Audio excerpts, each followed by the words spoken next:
E aí pessoal, tudo bem? Aqui é o professor Rogério Bonfá, mais uma dica aqui para a Oficina do Estudante. Na verdade, aqui é uma reflexão sobre um tema muito batido, tá? Que é a nossa linha do tempo. A ideia é problematizar essa linha do tempo. No caso, algo que vocês já estão acostumados, a linha do tempo tradicional em história, ela subdivide os períodos históricos em pré-história, Idade Antiga, Idade Média, Moderna e Idade Contemporânea. No caso, gente, a primeira coisa a pensar nisso, que isso aqui não é uma verdade absoluta não, viu? É só uma interpretação de alguns historiadores, principalmente começando com os renascentistas e iluministas do século XVIII, para tentar transformar de forma mais didática o estudo de história, ou seja, para passar o conhecimento de forma mais sistematizada. Então isso aqui não é uma verdade e, pelo contrário, apresenta muitas dificuldades. Vamos dar uma olhada aqui, gente. Algumas coisas que a gente tem que trabalhar em relação a essa linha do tempo. Entre as coisas, olha aqui. É óbvio, gente, que isso daqui é uma visão interessada, uma visão cristã sobre os acontecimentos. Dá para perceber aqui. Antes de Cristo, depois de Cristo. Então, o primeiro problema que eu posso apresentar a vocês, que isso se trata de uma visão cristã dos acontecimentos da humanidade. E é óbvio, gente, não tem só cristão no mundo e nem só o cristianismo como religião.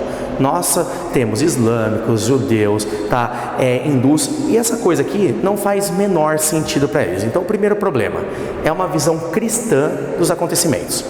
Outra coisa, se a gente parar para pensar, esses historiadores que eu falei, principalmente iluministas do século XVIII, eles vão escolher algumas balizas históricas, ou seja, alguns pontos de referência.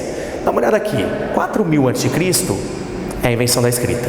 O mais interessante da nossa análise vem para cá, 476 d.C., queda de Roma, capital do Império Romano do Ocidente. Aonde fica? Europa. Se você pegar aqui 1453 d.C., é a queda de Constantinopla, capital do antigo Império Bizantino ou Império Romano do Oriente. Se for ver, tudo bem, hoje é Istambul, tem uma parte asiática, mas fica principalmente sob a influência europeia. E o mais clássico, 1789, Revolução Francesa, também na Europa. Então dá uma olhada, são acontecimentos que interessam não a todas as culturas, não a todos os povos, mas principalmente é uma visão, vou reproduzir aqui, uma visão eurocêntrica de história, ou seja, são os europeus que estão sendo contemplados com isso daqui. E uma última coisa que é muito perigosa no estudo de história é o perigo do anacronismo. Quando você usa uma linha do tempo vindo do passado para o presente e projetando o futuro, você pode gerar um preconceito das novas gerações em relação às gerações passadas. Eu sempre dou um exemplo muito claro na minha aula. Se a gente pegar e colocar um homem aqui da pré-história, vamos supor aqui, o homem da pré-história, e eu pedir para comparar o homem contemporâneo, o homem do dia de hoje, geralmente a maioria das pessoas vão falar que esse homem é superior a esse. Gente, isso não tem como saber. Na verdade, essa linha do tempo gera uma falsa, vou colocar aqui, falsa ideia de progresso linear. Como assim? É falso isso, parece que quem está no passado sempre é pior de quem está no presente ou no futuro. Na verdade, não é assim que a gente estuda história.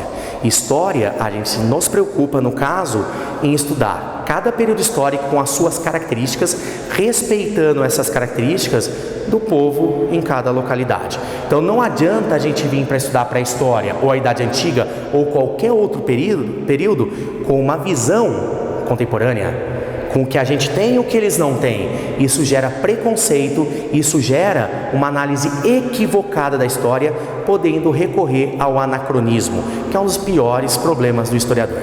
Então aí, gente, foi uma dica da problematização da linha do tempo. Isso a gente vai usar? Vamos, mas sempre pensando, sempre raciocinando com esses problemas aqui. Obrigado, tá? Bom vestibular aí.